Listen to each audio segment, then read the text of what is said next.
문학을 공부하는 방송 문학정독의 무수비입니다. 네, 저희는 문학동네의 젊은 작가상 수상작품집 2016년 제7회 읽고 있고요. 이번 시간에 다룰 작품은 김금희 작가님의 대상을 받은 수상작 너무 한낮의 연애라는 단편소설을 다뤄보려고 합니다. 자, 이 소설을 어떻게 보셨는지 전반적인 느낌이랄까요? 그걸 들어보고 싶은데요. 용막걸님부터 이 너무 한낮의 연애 이거 어떻게 보셨습니까? 아무래도 좀 연도가 올라오다 보니까 그런 것들은 젊어 보여 보고요. 그렇게 뭐 단어들이 그렇게 어렵지도 않고 친근하기도 하고 해서 좀 귀에는 잘 눈에는 잘 들었습니다. 재밌게 본 것 같아요. 예, 어둡긴 좋습니다. 하지만 전반적으로. 네. 자, 파우스트님은 이 소설 어떻게 보셨나요? 저는 김금희 작가님을 워낙 좋아하기도 하고, 그리고 경애의 마음도 잘 읽었거든요. 그래서 이 소설도 어떻게 보면 되게 좀, 굉장히 현실을, 잘 반영하고, 우리의 현실을 잘 나타내고 있다. 이런 면에서 아주 재미있게 읽었습니다. 네, 좋습니다. 일단 저의 감상평은 이 소설이 매력적인 이유, 대상을 탄 이유를 알겠어요. 이건 저의 추측이긴 한데 이거는 여기에 나온 이름이 뭐였더라? 이 남자의 그 남자를 사랑한다고 말했던 영희인가요? 이거는 이제 캐릭터의 매력 양이네, 양이. 양이라는 캐릭터의 매력 때문에 이 매력이 엄청나거든요. 이 캐릭터가 독자들에게 다가가는 그런 묵직함이랄까요? 양이와 대비되는 이 필용은 그냥 일반 보통 사람 같아요. 그래서 우리가 더 이입을 하기 쉽죠, 독자들이. 필용은 보통 사람이고 양희는 독특해요. 좀 진짜 독특해요. 독특한데 매력적이에요. 그러니까 이런 소설들이 좀 여럿 있는데 캐릭터의 힘으로 밀어붙이는 그 캐릭터만의 매력으로 완전히 독자들에게 묵직하게 다가가는 소설들이 있죠. 뭐 어린 왕자라든지 제가 아직 읽어보진 않았지만 그리스인 조르바인가 니코스 카잔차키스 아마 그럴 텐데 그것도 아마 캐릭터의 힘이 엄청난 소설이라고 알고 있는데 그걸로 다 잡아먹은 거죠. 양희라는 캐릭터로 일단 하나씩 말을 하면서 읽으면서 보면 좋을 것 같고요. 제가 구쪽 첫 번째 문단을 한번 읽어보겠습니다. 인사 이동을 통보받았을 때 필용이 가장 먼저 떠올린 건 16년 전 종로의 맥도날드였다. 미국 유학을 준비한다며 어학원에 다니던 시절이었다. 필용은 언제부터 맥도날드에 가지 않았더라 하는 생각에 맥락 없이 빠져들어갔다. 문책을 받아 영업팀장에서 시설관리팀 직원으로 밀려나는 순간에 왜 맥도날드 생각이 났는가? 그 공장제 프랜차이즈 정크푸드가. 필용은 사무실을 나와 주차장에 쪼그려 앉아 담배를 피웠다. 한 3년 조용히 지내다 보면 어떻게 되겠지. 하지만 그렇게 생각하려 해도 마음은 진정되지 않았다. 명함. 그래, 명함 생각부터 났다. 새학기가 되면 아들 학교의 학부모회에 가서 명함을 돌리며 아른 척도 좀 하고 아들 기도 살려주는 게 필용의 연례 행사였는데 아무리 대기업이라도 시설관리 담당이라는 애매한 표현의 명함을 돌릴 수는 없었다. 우선 여분의 명함부터 찍어 놓아야 할까? 하지만 인사이동이 다 알려진 판국에 갑자기 회사에 명함을 찍어달라고 하면 문제가 될 텐데 명함집에 갖다 주면 똑같이 만들어 주려나? 그런데 그렇게 하면 문서 위주 아닌가? 가짜 명함 아닌가? 가짜는 뭐가 가짜야. 필용은 세계빛에 담배를 피워 물었다. 점심시간이 되었는데 아무하고도 먹고 싶지 않았다. 그렇다고 회사 근처에서 혼자 먹거나 굶는 모습은 보여주고 싶지 않았다. 여기 근무하는 직원들은 무려 587명이니까 그런 모습을 보여주지 않으려면 이동해야 했다. 가야 했다. 어디론가. 그래서 필용은 종로로 나갔다. 종로에 나가려고 나간 것이 아니라 걷다 보니 종로까지 간 것이었다. 필용은 걸으며 울었다. 퀸의 노래를 들으며 울었다. 내 평생의 사랑을 들으며 울었고, 보헤미안 랩소디를 들으며 울었고, 구해줘를 들으면서는 따라 부르다 사례가 들려 크헉거릴 정도로 울었다. 세이브, 세이브, 세이브 미. 구해줘, 구해줘. 필용은 지나가는 누구라도 붙들며 하소연하고 싶을 만큼 간절해졌다. 노래를 들으며 걷다 보니 어느덧 종로였고 맥도날드였다. 필용은 들어가지 않고 건물을 한 바퀴 돌았다. 맥도날드는 변한 것이 없었다. 벌써 16년인데 어떻게 그럴 수 있는지 모르겠지만 의자와 테이블마저 똑같았다. 필용은 매장으로 들어가 피시버거를 주문했다. 여기까지 읽었는데요. 아마 이제 구독자님들도 이거 들어보시면서 아, 이런 문체구나. 아, 이런 스타일이구나 아실 거예요. 한번 그 얘기를 해보죠. 김금희 작가님의 문체랄까, 문장에 대해서 이런 서술 방식에 대해서 좀 각자 느끼는 바가 다를 것 같아요. 이런 문장이 어떻더라. 용막골님은 어떻게 보셨나요?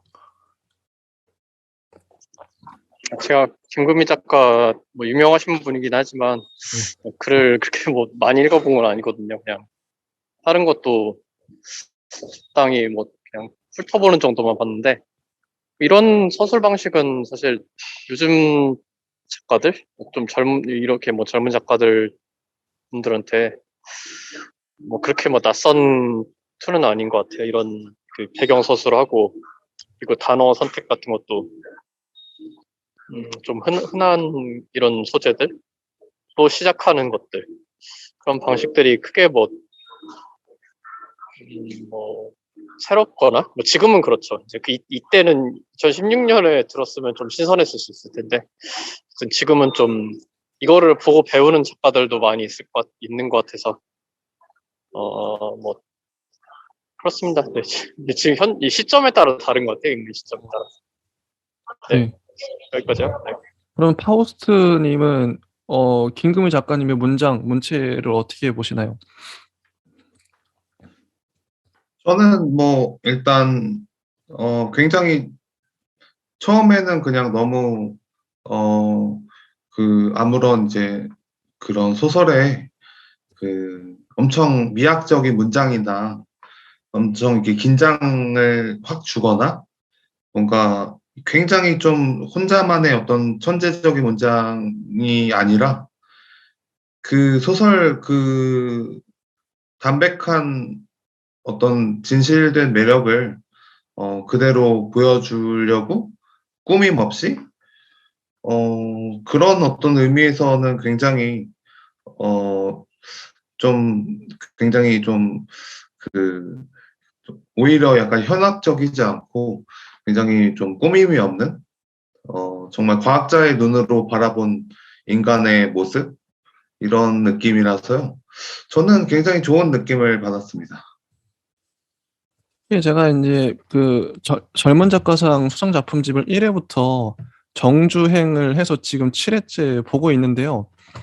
대상 수상 작품들의 공통점이 보여요. 뭐냐면 문장이 깔끔해요. 군더더기가 없고 서술이 그냥 있어야 할 곳에 그러니까 문단마다의 역할이 분명하고요.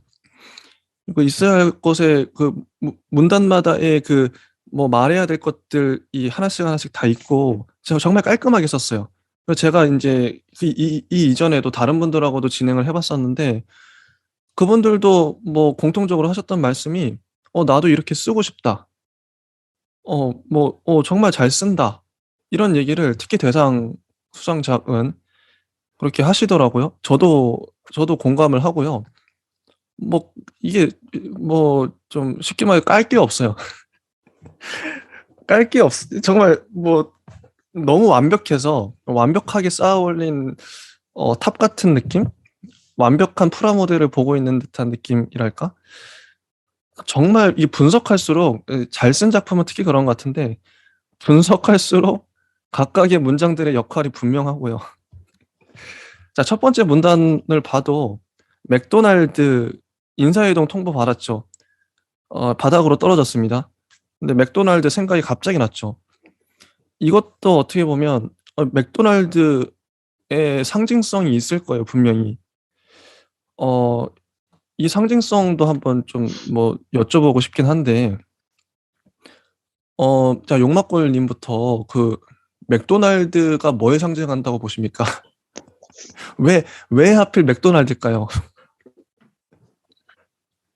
롯데리아면 이상하긴 한데, 이거 긴 얘기도 계속 해도 되나요? 아, 예, 뒤에 괜찮습니다. 또 질문. 그, PC10억원은 롯데리아에서 팔았잖아요. 옛날에. 진짜요? 네. 아, 진짜요? 아니, 그, PC10억원은 우리나라에서밖에 안 팔았대요. 와, 그, 지금은 안 팔죠. 새우버거로 바뀌었죠. 와, 예, 근데 맛은 똑같아요, 거의. 뭐, 어, 아주 똑같은지는 잘 모르겠는데. 어쨌든, 그, 롯데리아에서만 대리버거처럼 있다가 한 건데, 이게 일부러 했겠죠. 그렇게 이게 설정 구멍을 어, 이렇게 만든 것 같고, 그리고 프랜차이즈 버거 몇 개 없잖아요. 근데 버거킹이나 다른 뭐 파파이스? 그 파파이스가 뭐 지금 없어졌지만 어쨌든 맘스터치 이런 것들이면 좀 감흥이 떨어질 것 같아요. 그 정크푸드라는 대명사는 맥도날드니까. 그래서 맥도날드를 적합한데 약간 식상합니다. 맥도날드. 물론 뭐 쓸 게 별로 없어요. 하여튼 그런 면에 있어서 뭐 적당히 그냥 괜찮은 것 같아요. 소재도 정크하고 뭐 괜찮습니다. 네. 음. 재밌는 요소가 되고 있어야 돼. 파우스트님은 왜 맥도날드인가? 혹시 생각하신 거 있으실까요? 네, 저는 항상 맥도날드나 프랜차이즈 정크푸드가 이제 소설에 등장하면요. 이게 어련히 그냥 인간의 어떤 이제 공장식 마음 이런 식으로 이제 대변되는 게 있는데요. 근데 이제 여기서는 그렇지 않고요. 다양하게 읽힐 뿐더러 그리고 되게 식상하게 쓰지 않았어요. 표현이. 그래서 이제 처음부터 이제 정크푸드를 찍어내는 공장을 이미지를 보여주거나 이런 게 아니라 그냥 생애 막다른 길에 다다라서 그냥 정크푸드가 생각나네? 나도 정크인가? 막 이런 그 이상한 읊조림을 할 정도로 굉장히 다양하게 그냥 맥도날드에 가서 이제 그 양이를 만나고 그리고 또 맥도날드에서 그런 생각을 그렇게 막 깊게 하지도 않고 심지어 맥도날드라는 상징성을 그렇게 심하게 상징하지도 않아요. 그래서 좀 독자가 읽기에는 이거를 이렇게 읽어라 이런 게 아니라 그냥 맥도날드? 이렇게도 읽히고 나는 굉장히 이게 다양한 의미로도 이렇게 읽히네 이런 식의 느낌 받았습니다. 좋습니다. 그런 것 저 같아요. 하나만 네. 덧붙여도 될까요? 예, 말씀하세요. 예. 시대가 15년 뭐 16년 이럴 텐데 이때는 그래도 맥도날드가 뭐 맥도날드 있는 동네면 맥세권 뭐 이런 때였잖아요. 조금 더 전인가 하여튼 뭐 그리고 옛날 좀 영화 천밀밀이라는 영화 보면은 거기서는 맥도날드가 그 자본의 상징이잖아요. 물론 뭐 홍콩과 개방이 안 된 중국의 그 차이긴 하지만 뭐 그런 느낌도 살짝 들었어요. 뭐 추가 덧붙이면 뭐 그렇습니다. 네, 맥도날드가 상징성이 있죠. 네, 분명히 자본주의를 상징하는 게 있고, 그쵸. 그래서 버거킹이나 롯데리아가 아닌 일 수밖에 없고, 그리고 두 번째 문단에는 명함을 돌리는 이런 모습이 묘사가 돼요. 인물 묘사. 근데 이게 이 필웅이라는 인물이 이 명함을 돌리는 것은 좀 뭐랄까 이 마냥 긍정적으로는 보이진 않죠. "잘 봐 달라." 대기업이니까. 그러니까 이런 게 인제 캐릭터를 뭐랄까 다층적으로 복합적으로 보이게 만드는 것 같아요. 마냥 동정할 수 없게끔 약간 좀 밉상이기도 한 것 같은 느낌? 그리고 종로에 갔어요. 종로로 가면서 퀸 노래, 요것도 여기에 반복해서 등장하는 것들이 있는데 뭐 맥도날드뿐만 아니라 노래를, 특히 퀸 노래를 자주 들어요. 내 평생의 사랑을 들으며 울었고, 뭐 보헤미안 랩소디를 들으며 울었고, 뒤에도 이런 비슷한 아 구절들이 나오는데, 이런 팝송의 가사가 의미하는 바는 뭘까? 혹시 요런 거 생각 용막골 님은 어떻게 보시나요? 이 가사에 대해서. 왜 노래가 왜 나올까요? 보헤미안 랩소디라고 하면은 이제 그 세이브 미나 뭐 그런 것도 그렇고, 좀 옛날 노래잖아요. 태어나기 전 노래이기도 하고. 근데 이런 노래가 좋다는 거는 뭔가 자본주의가 대비되는 그런 모습이 아닐까요? 대기업 명함과 그 맥도날드인데 좀 더 고급스러운 노래가 나올 수도 있는데, 아니면 뭐 팝이나 좀 최근에 빌보드라든지 그때 당시에도 뭐 유명한 사람들, 더 핫한 사람들 많았을 텐데 굳이 그랬을까 하는 거는 약간 대비점? 음, 그런 것 같아요. 원래 성격은 뭐 옛날 사람이다 뭐 이런 것들을 얘기해 주는 것 같아요. 네. 그럼 파우스트 님은 이 노래 구절을 어떻게 보시나요? 저는 이게 또 굉장히 새로운 어, 좀 지점에 있다고 생각하는 게요. 원래대로라면 이 노래라는 게 굉장히 80년대, 70년대 낭만이자 내가 이제 옛날에 느꼈던 그런 애절한 사랑, 뭐 첫사랑, 이별, 추억 이런 거 얘기일 텐데 이거는 완전히 그냥 좀 주인공의 굉장히 처량하고 되게 속절없고 되게 속도 없고 약간 이런 느낌으로 되게 극명하게 다가와서요. 저는 뭐 그냥 이게 뭐 퀸의 구해자나 보헤미안 랩소디가 아니었어도 그냥 레드 제플린의 노래였더라도 뭐 구해줘라는 노래는 모르겠거든요, 사실 퀸의. 근데 뭐 그냥 레드 제플린의 구해줘 이런 식으로 말해도 그냥 이해가 갈 정도로 굉장히 좀 보면 볼수록 약간 처량해지는 그런 캐릭터를 잘 구축했다고 생각을 듭니다.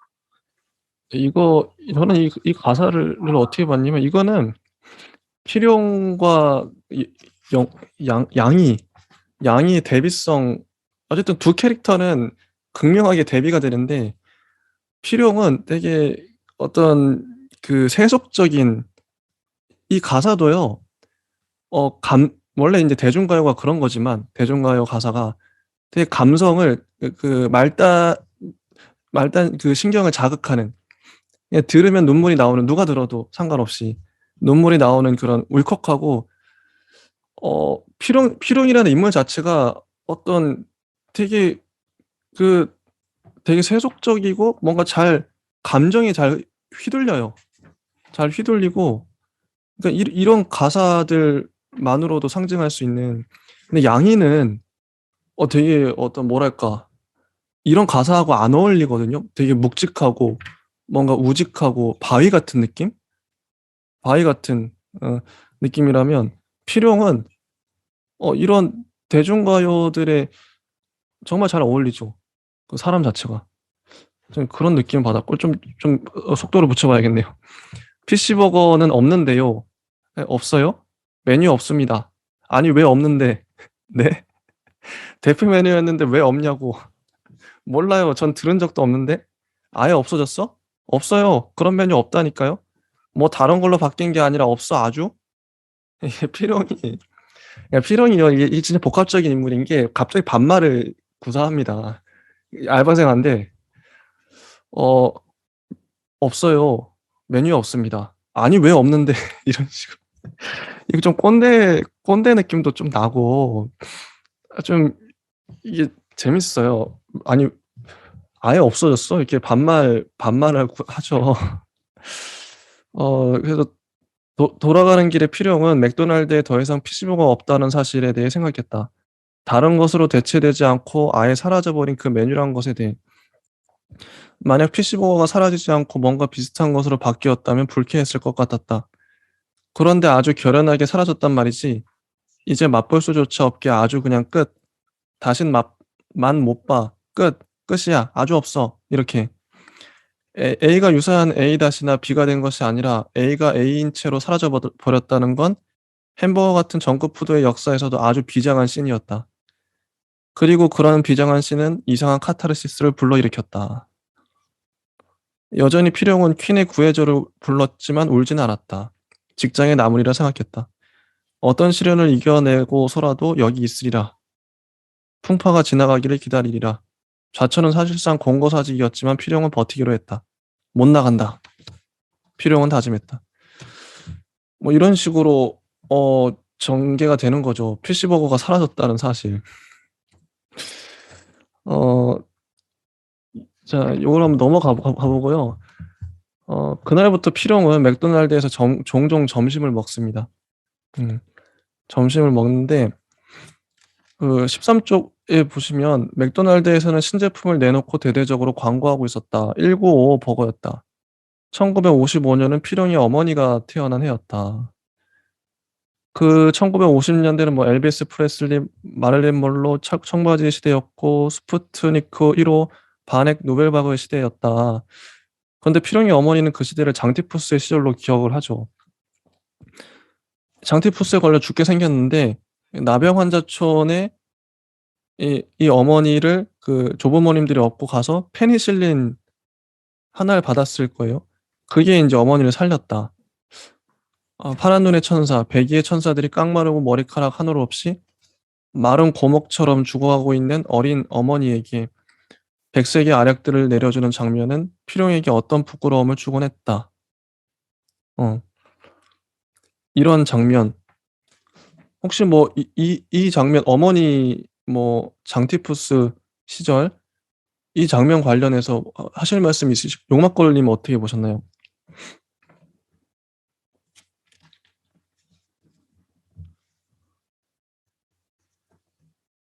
지금 마이크가 꺼져 있어서 안 되세요? 네. 아니면 파우스트님 한번 말씀해 주시죠. 지금 용막걸님이 마이크 상태가 안 좋아서. 네. 일단은 저는 그렇게까지 이제 상징이 뭔가 있다는 생각은 못 받았는데요. 이게 괜히 이제 쓰여진 문장도 아니고 문단도 아니겠지만, 일단 그 기억을 이제 1950년도, 55년도에 버거가 이제 있다는 그 사실이 필용의 기억에는 이렇고 어머니의 기억에는 이런데 굉장히 뭔가 어머니한테는 중요한 사건이었고 굉장히 구원을 받는 사건이었죠. 근데 이제 필용의 구원이랑 어머니의 구원이랑 뭐가 비슷한가, 동질감이 뭐가 있는가. 근데 그거는 완전 다른 문제라서요. 그래서 어머니의 구원은 이제 그런 어떤 과거의 구원이자 필용이 느꼈던 어떤 그런 다른 차원의 구원이고요. 그리고 필용이 가진 구원은 굉장히 양이한테 가졌던 새로운 어떤 방식, 어머니한테 가졌던 방식, 그리고 백의의 천사한테 느꼈던 구원의 방식, 이렇게 정말 파편처럼 흩어져서 그냥 그 인간이 그냥 납득할 수 없는 그런 어떤 그냥 파편적인 그런 어떤 구원의 어떤 흔적이랄까요? 그래서 이거를 그러니까 묶으면 간신히 그렇게 묶을 수 있는데요. 어, 그렇게 묶는 것조차 소설에 내가 뛰어들어서 이렇게 묶는다는 것 자체가 굉장히 이 소설을 진이 빠지게 만들어서요. 그냥 이 상태의 어떤 그냥 파편적인 어떤 그 구원이라는 어떤 소재를 좀 영민하게 잘 다룬 것 같아요.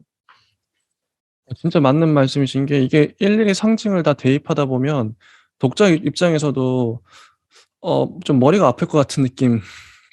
뭐 소설은 상징, 뭐 은유 이런 게 필수적이고 필연적이지만 그 모든 상징들을 또 좀 기계적으로 짜맞추는 게 좀 장단점이 있겠죠. 예, 그런 것들이 생각이 되네요. 예. 그리고 그냥 이 사례는 어떤 이 사례로 그냥 보고 넘어가는 것도 뭐 굳이 어떤 상징을 끄집어 올리지 않아도 그럴 수도 있을 것 같긴 하네요. 하여튼 좋았고요.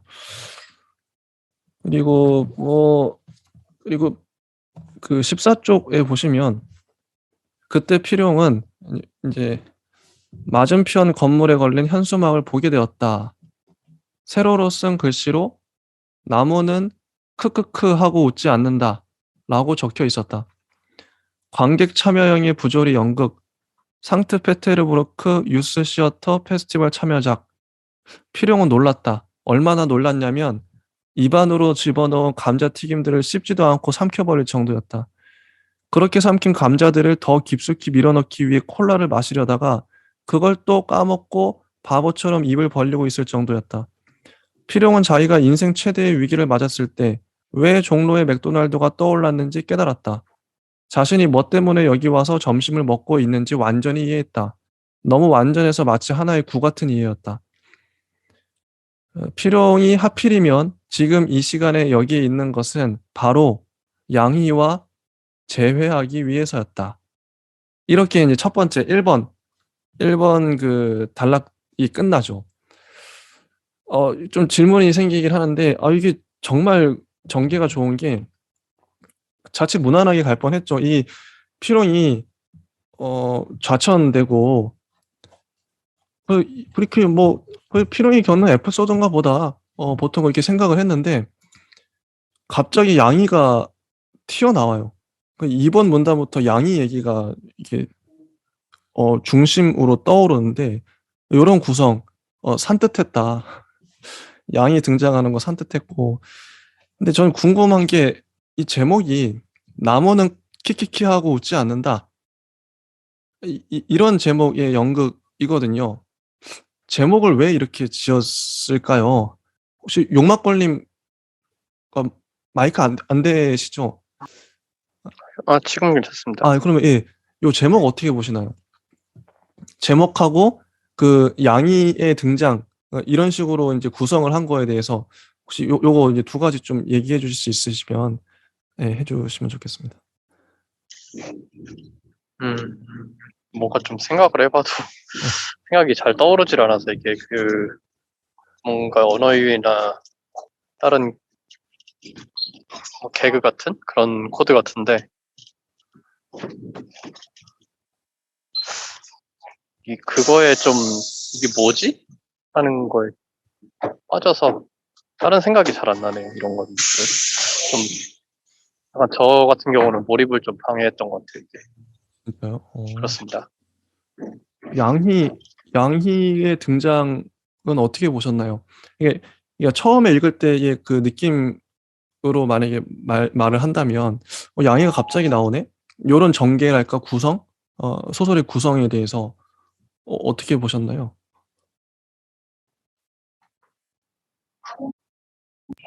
다른 사람의 그 등장을 말고 다른 캐릭터의 등장을 그렇게 암시를 주는 것 같죠. 그래서 누군가가 나오겠구나 하는 예상은 들었습니다. 이쯤 됐으면요. 어, 그래서 번호도 있고요. 어차피 그냥 2번 이렇게 있고. 네, 그렇습니다. 네, 좋습니다. 자, 파우스님, 이거 어떻게 보셨나요? 저는 이게 양이라는 캐릭터가 이제 매력 있었던 지점은요. 좀 나중에 등장하는 그 필용이 오늘은 사랑해? 뭐 음, 오늘은 사랑해요. 음, 내일은 몰라요. 막 음, 이런 식의 그 정말 이제 좀 엉뚱한 대화? 음, 근데 이제 이 소설도 약간 굉장히 뭐였지, 소설의 어떤 시선이나 분산이나 상징이 딱딱 이루어지진 않고요.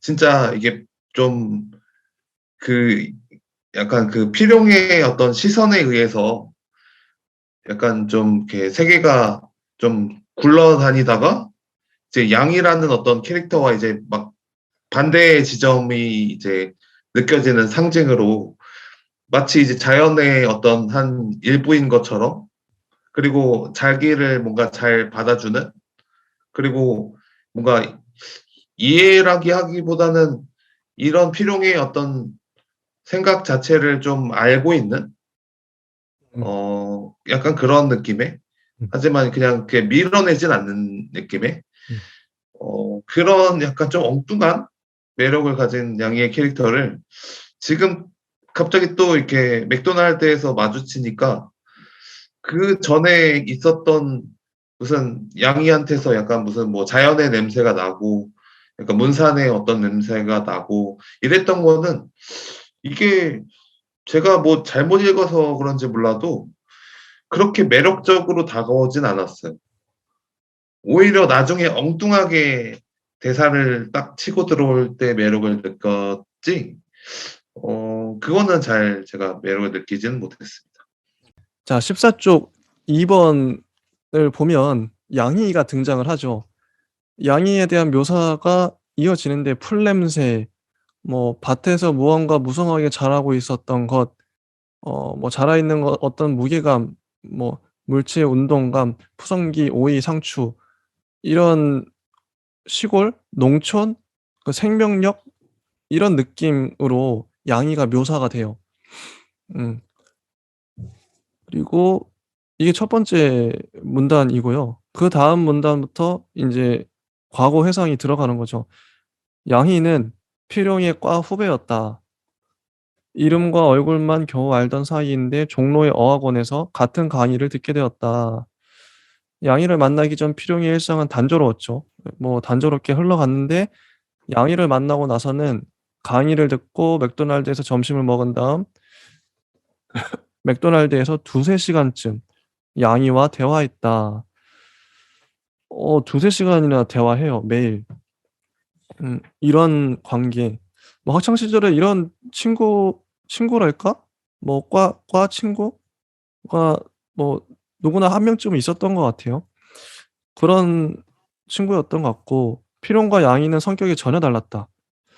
필용이 앞으로 펼쳐질 인생, 그 과정에서 반드시 이겨내야 할 어려움, 그리고 그것을 극복하고 나서야 갖게 될 성취와 인정에 대해 상상하며 지냈다면 양이는 그런 것이 없었다. 양이에게는 현재라는 것만 있었다. 하지만 그 현재는 지금 생생하게 운동감 있게 펼쳐지는 상태가 아니라 안개처럼 부옇게 분명 있지만 확실하지는 않게 풀풀 흩어지는 것에 가까웠다. 뭔가 생활 자체가 그랬다. 요런 묘사가 나오고 어 강의가 끝나고 맥도날드로 와서 필용이 "오늘은 어떤 걸로 먹을까?" 물으면 양이는 그날그날 주머니에 있는 돈을 필용 손에 쥐어 주면서 "가능한 걸로요." 하고는 2 층으로 사라졌다. 양이의 목소리는 허스키하고 저음이라서 하는 말마다 공허가 은은히 떠 있는 느낌을 주었다. 프랜차이즈 햄버거 가게에서는 아주 듣기 힘든 것이었다. 필용은 처음 그렇게 자기 손에 쥐어진 1,000원, 2,000원을 생경하게 알 수 없는 감정의 흔들림까지 느끼며 바라보곤 했다. 그때까지 필용이 만났던 여자애들 중 그렇게 부끄러워하지도 뭔가를 숨기려 들지도 않는 사람은 없었다. 이런 이런 양희고 양이에 대한 묘사가 계속 이어져요. 양이와의 대화는 즐거웠다. 왜 즐겁냐면 양이는 필용의 수다를 모두 감당해 주었기 때문이었다. 필용은 평소에도 자기 자신에 대해 좀 허황된 거짓말을 하는 편이었고 그때는 젊었을 때라 더했는데 들킬까 안 들킬까 걱정할 필요도 없이 마음껏 자기 얘기를 할 수 있었다. 양이에게서는 질문이 없었기 때문이었다. 양이는 필용의 말을 잔잔한 호수처럼 가만히 듣고 있었고 시선도 늘 부담스럽지 않게 필용을 비껴 있었다. 그리고 그때 당시에 양이가 쓰는 원고가 "나무는 크크크 하고 웃지 않는다."였죠. 어 그거를 인제 기억을 하고 있고 근데 이 서술자 이 화자는 어 이렇게 이 대본은 이렇게 말해요. "남녀 두 명만 나오는데도 주인공들은 왜인지 남자 1과 여자 1로 불렸다. 한 사람이 사건이라고 할 만한 어떤 일들, 섬으로 휴가를 간다든가 개를 잃어버린다든가 술을 마신다든가 하는 일들에 대해 말하면 한 사람은 그냥 '응, 응. 아니, 아니. 그럼, 그럼.' 같은 반응만 했다. 정말 더럽게도 재미없는 대본이었다." 네. 이런 양이에 대한 묘사가 나오는데요. 자 용막골님은 양이라는 캐릭터 어떻게 보셨나요? 예. 궁금하네요. 여기까지 봤을 때는 대비되는 장면이죠. 그냥 필용은 일반적인 뭐 보통 옛날 남자들, 그렇게 옛날도 아니지만 어쨌든 뭐 그런 남자들인데, 어떤 성격으로 본지는 구체적으로 나와 있진 않죠. 뭐 뒤에는 예상해 볼 수는 있겠지만 현재까지는 왜 만나나 이런데 뭐 재미도 없는 것 같은데 왜 만나나. 네, 뭐 좀 약간 좀 왜 아니 보통 수다 떨려고 만나지. 음. 그 맥도날드가 시끄러운 데잖아요. 또 그냥 음. 카페처럼 조용한 데도 아니고. 그렇다고 뭐 패스트푸드를 좋아할 리가 별로 없을 것 같은데, 여러모로 뭐 데이트라고 보기에는 좀 부적합한 장소기도 하고, 뭐 사실 둘이 만나서 무슨 얘기를 하겠어요. 뭐 잡 얘기 뭐 이런저런 얘기들 할 텐데, 왜 맥도날드에서 그렇게 들어주기만 했는지, 듣지 않은 거 아닐까? 뭐 그런 생각도 들고, 여기까지 봤을 때는 그 정도 생각이 듭니다. 그러니까 그 저도 인제 필용의 마음은 이해가 가요. 이 남자가 허세가 있고 수다스러운데 자기 얘기를 일방적으로 쏟아 부을 상대가 필요했던 거죠.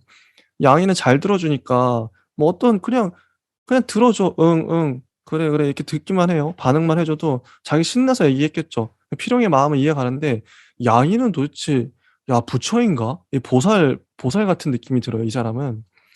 그냥 물론 인제 필용이 그렇게 막 수다스럽게 떠드는 것을 좋아했을 수도 있죠. 그냥 '난 듣는 게 좋으니까 나는 말도 잘 못하고 그냥 듣는 거 좋네.' 요런 느낌?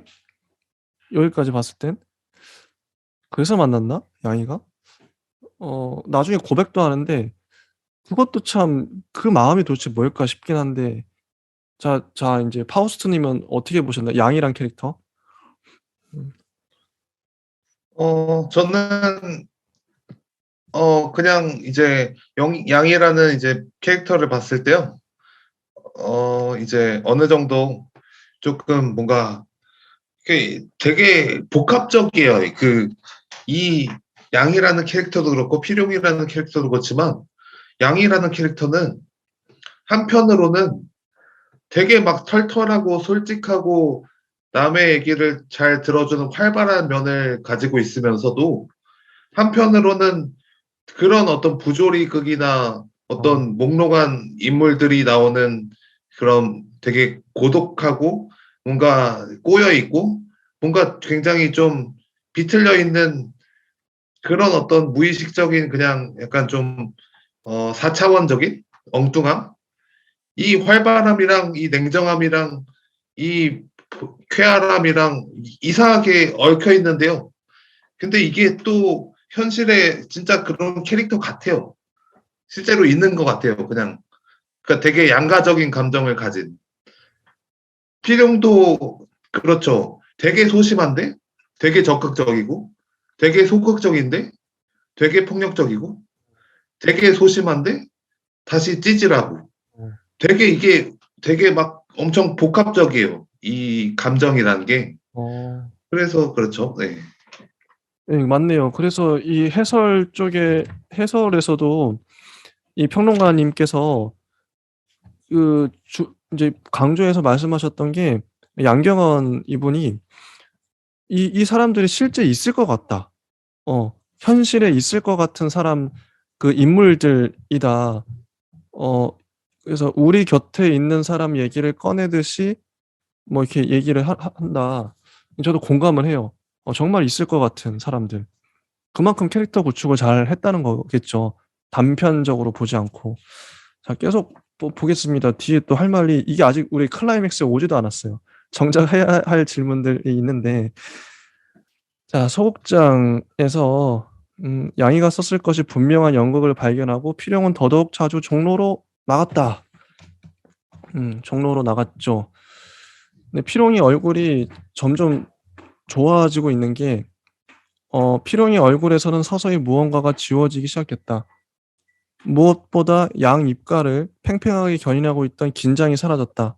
그 긴장은 언제라도 무슨 존칭, 무슨 웃음, 무슨 헛기침, 무슨 지시, 무슨 권유, 무슨 답변 등을 하기 위한 것이었는데 당분간은 필요 없었다. 10년 넘게 얼굴을 차지하고 있던 긴장이 사라지자 필용의 얼굴은 맑아지는 게 어딘가 젊어진 듯한 인상을 주었다. 오히려 필요한 데는 이게 그러니까 인생의 밑바닥으로 떨어지는 것 같았는데 어 이게 오히려 이런 반전을 주는 거죠. 얼굴이 더 맑아지는. 그러면서 근데 진짜 좌천을 안 했다면 연극 종로로 안 나갔을 거고 종로에 안 갔으면 맥도날드 안 갔을 거고 맥도날드 안 갔으면 양희의 연극도 못 봤겠죠. 이 모든 것들이 우연히 연결이 돼서 이 필용의 삶이 반전이 일어나죠. 그래서 양희의 연극이 쭉 건너뛰어서 양희 연극을 보러 가요. 매일 보러 가고 그 좀 중요한 질문을 한번 던져 볼 필요가 있는데 이 연극의 형식은 되게 간단합니다. 그 양희가 전신 타이즈를 입고 눈만 드러내고 있는데 관객을 맨 앞좌석의 관객을 자기가 인제 모시고 와서 앞자리에 앉혀 놓고 아무 말도 안 해요. 아무 말도 그냥 몇십 분 동안 연극 진행되는 내내 아무 말도 안 하고 관객과 눈을 마주치는 거 밖에 안 해요, 양희가. 자 이런 연극이에요. 이게 연극의 다죠. 근데 어떤 사람은 웃고 어떤 사람은 울고 사람에 따라서 다른 반응을 합니다. 뭐 이런 연극이에요. 이런 연극이고 근데 이런 연극의 형식에 대해서 왜 김금희 작가님은 이런 형식으로 잡았을까?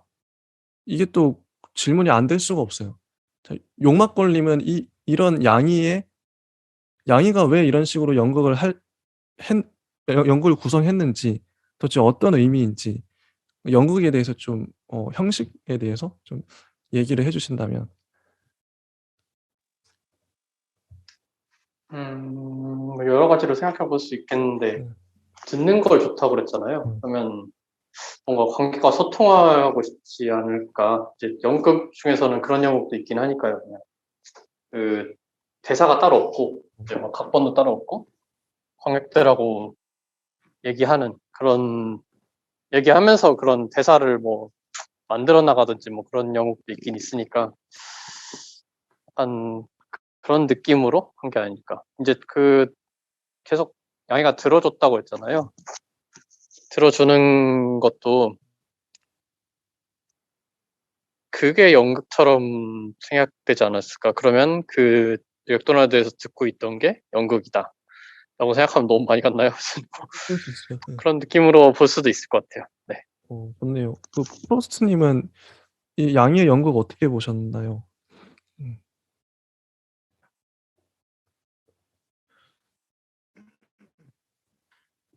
저는 일단 연극이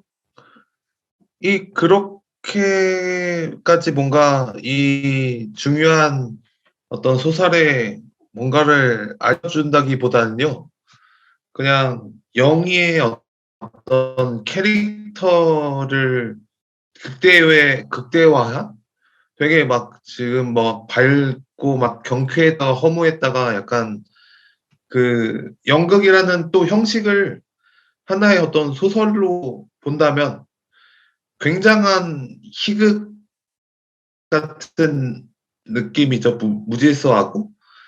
그래서 이것 자체도 그냥 무질서하고 어떤 상징도 읽어낼 수가 없는데 그 연극 자체라는 것도 영이라는 캐릭터도 정말 좀 우리가 쉽게 그 이해할 수 없는 거를 넘어서 좀 뭔가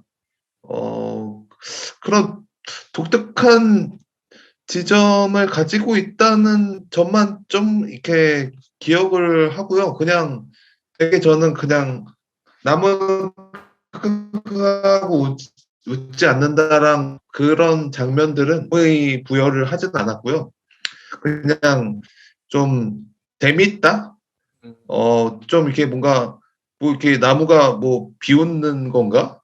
뭐지?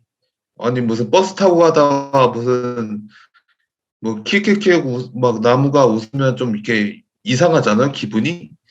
그래서 그냥 뭔가 한 무질서한 어떤 뭔가 사건을 대하고 만 듯한 느낌? 마치 이제 그냥 길거리에서 그냥 물벼락 만든 느낌? 그런 느낌으로 되게 그냥 간단하게 넘어갔어요, 저는. 그 어. 의미 자체를 굉장히 그냥 무질서한 현실? 네, 이렇게 읽었습니다. 진짜 독특한 게 그 무질서로 이걸 볼 수 있구나. 나무를 크크크하고 웃지 않는다. 그런 해석도 되게 신선한 것 같아요, 저한테는. 저는 한 번도 생각해 보지 않은 해석이라서 그렇게 볼 수도 있겠다. 음.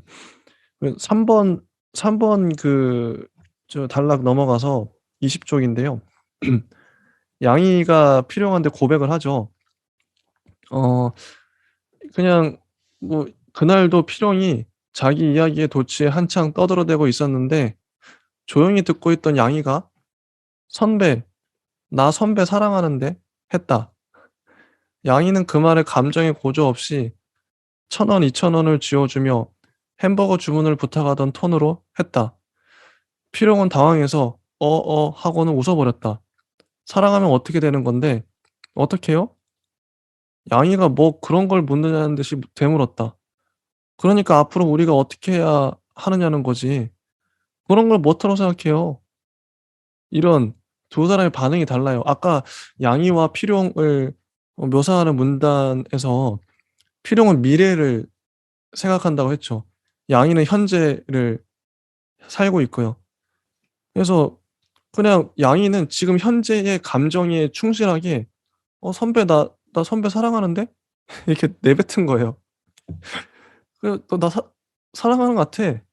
근데 필용은 "야 사랑하면 어떻게 해야지? 우리 어떻게 해야 되지 앞으로?" 이 미래를 묻고 있죠. "야 그러니까 앞으로 우리가 어떻게 해야 돼?" 여기서 극명하게 갈려요 반응이.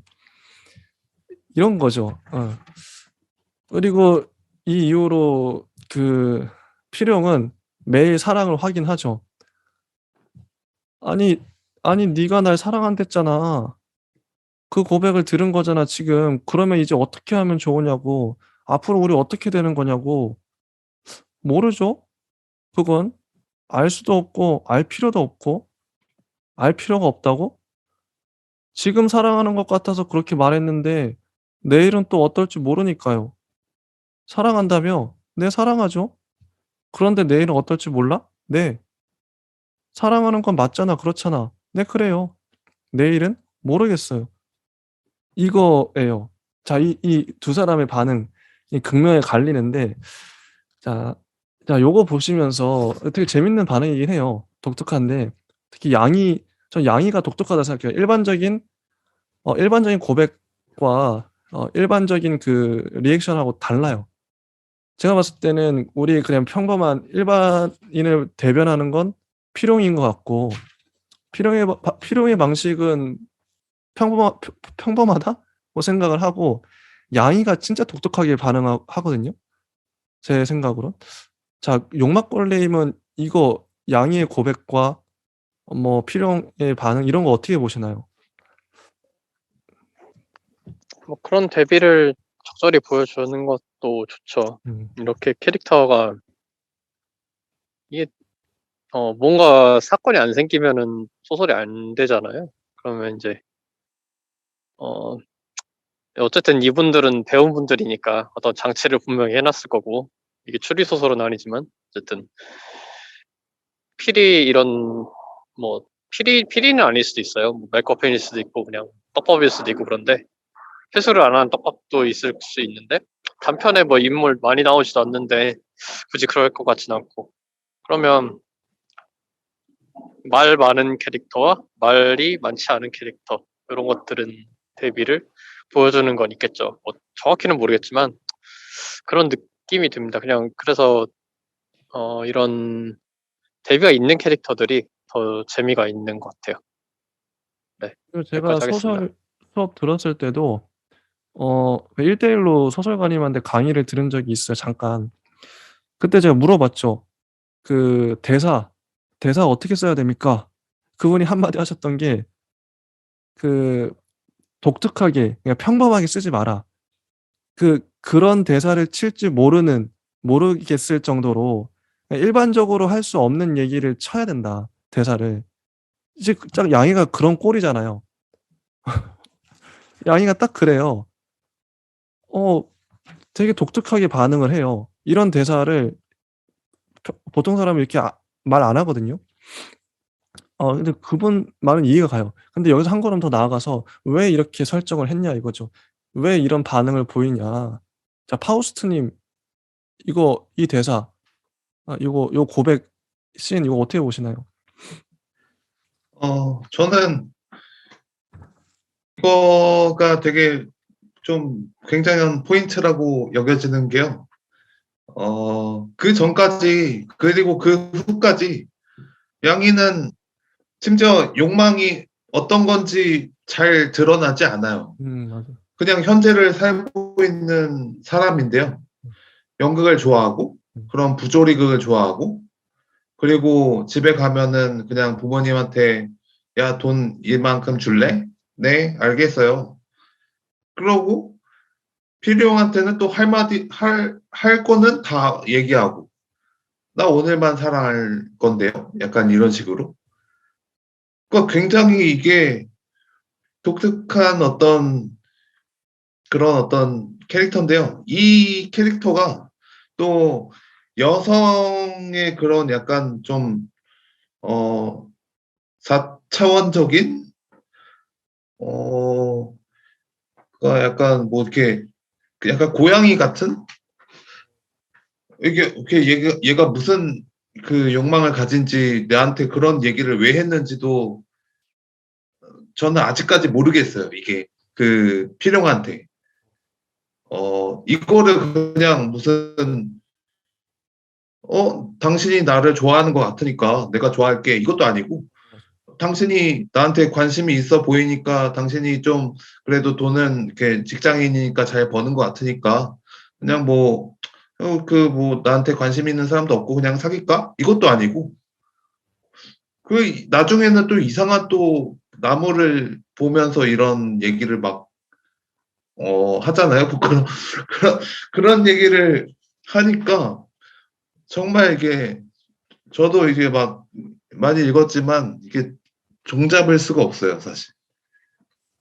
아직 그렇습니다. 예 캐릭터 자체가 잘 파악이 잘 안 된다.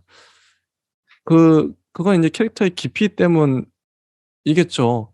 캐릭터 설정을 그만큼 또 어떤 치밀하게 했기 때문에 이게 잡히지 않는다가 물론 뭐 부정적인 의미도 있겠지만 지금은 긍정적인 의미로 들려요. 제 생각에는. 그만큼 계속 가 보면요. 어 인제 그리고 인제 양이 양이 양이한데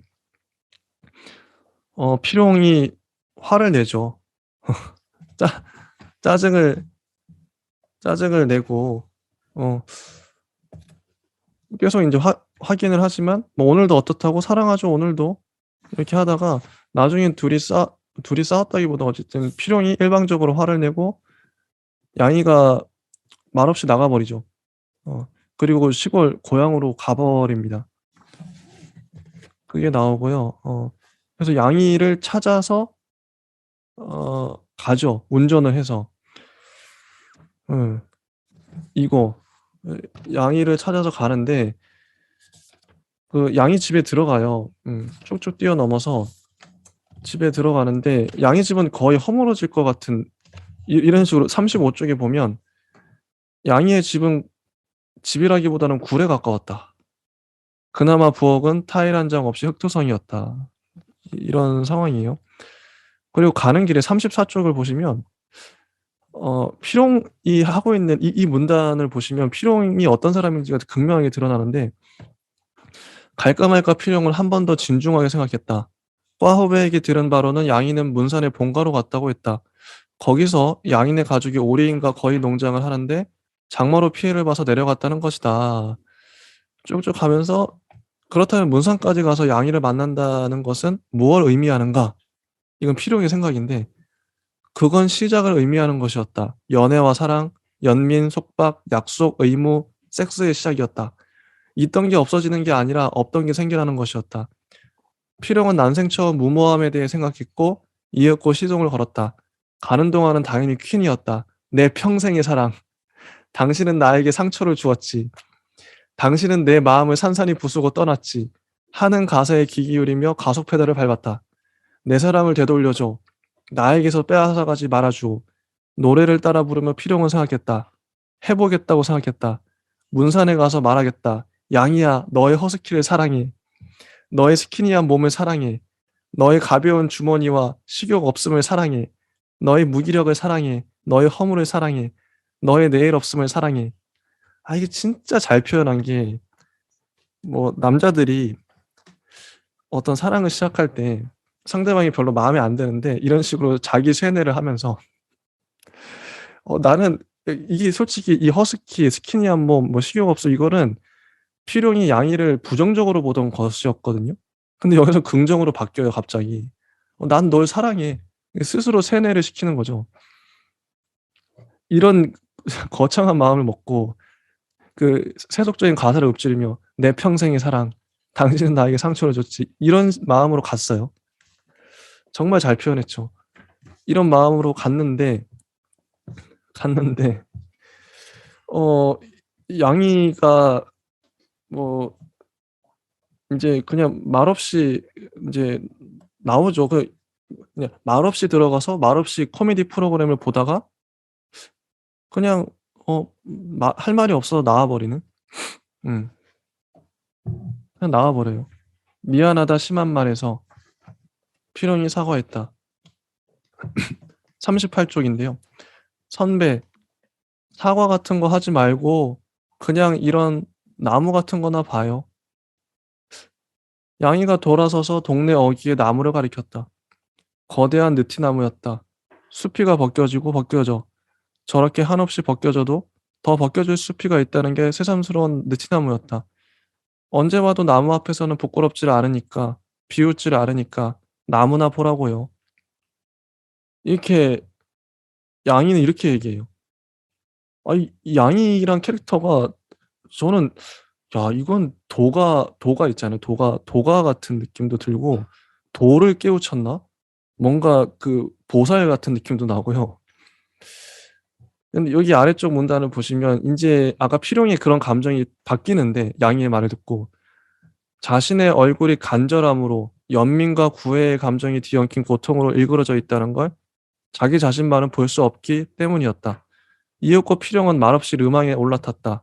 문산까지 오는 동안 필용이 전율했던 사랑은 사라지고 없었다. 아까 그 PC버거 없어진 것처럼요. 아주 뻥 뚫린 것처럼 없어지고 말았다. 필용은 울었다. 울면서 무엇으로 대체되지도 좀 다르게 변형되지도 않고 무언가가 사라져 버릴 수 있음을 완전히 이해했다. 적어도 그 순간에는 그렇다고 생각했다. 자, 이 장면이 저는 이 소설에서 뭐 결정적 장면 중에 하나라고 보는데, 나무 앞에서. 자, 이 용막골님은 이 장면 어떻게 보셨나요? 이 대사들? 마이크 상태가 안 좋아서 잠시만. 예. 예, 일단 먼저 네, 죄송합니다.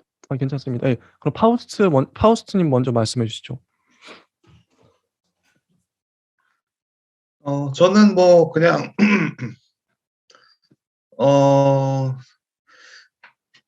어느 정도 이제 필용이 굉장히 이제 찌질하게 양이를 또 이제 좀 이렇게 어떤 연애 감정이 들떠서 너의 그런 가난함도 사랑해 이러면서 퀸의 노래를 또 들으면서 굉장히 이제 막 음악을 끌고 가잖아요. 막 그래서 오늘은 이제 양이와 하룻밤을 보내겠어 이러면서 이제 가고 있는데 가자마자 양이가 막 굉장히 그런 뒷거리 하지 말고 나무나 보세요.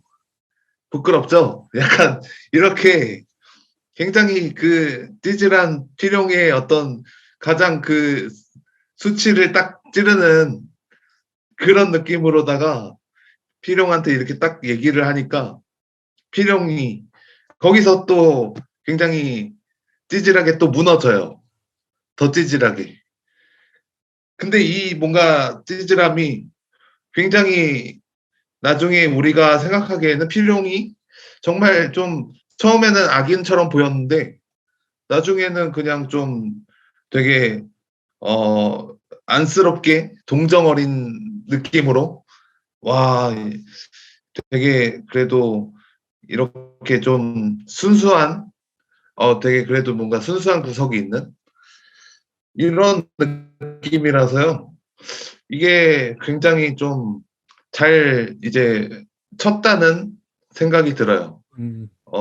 이런 필용의 상황과 그리고 양의 그런 상황이랑 그리고 좀 대비가 되면서 나중에 되게 부끄러운 감정이나 어떤 구애의 감정 그리고 사랑이라는 어떤 우리의 형식 자체를 다 이제 무너뜨리죠. 마치 그냥 두 개 댐처럼 무너뜨리고 그래 결국엔 네가 생각하는 거 내가 다 알고 있어.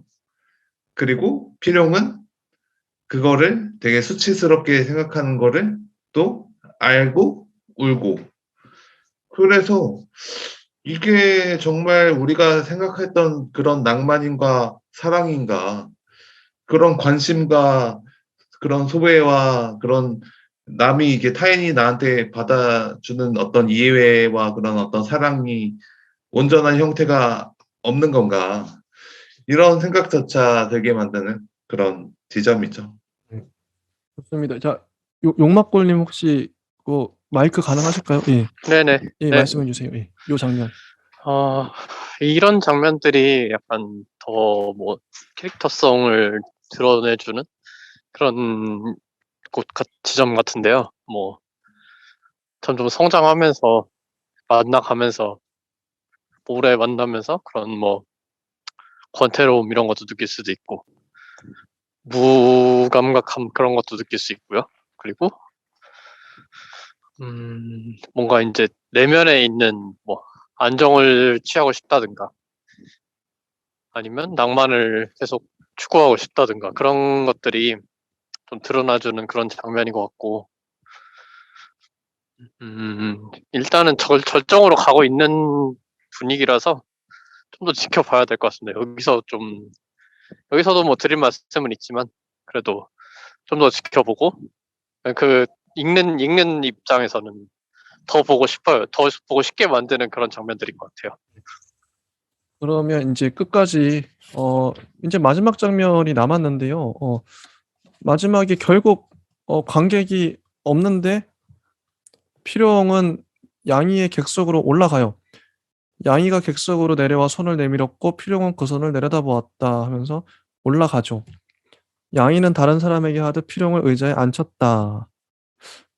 필용이 그리고 끝이에요.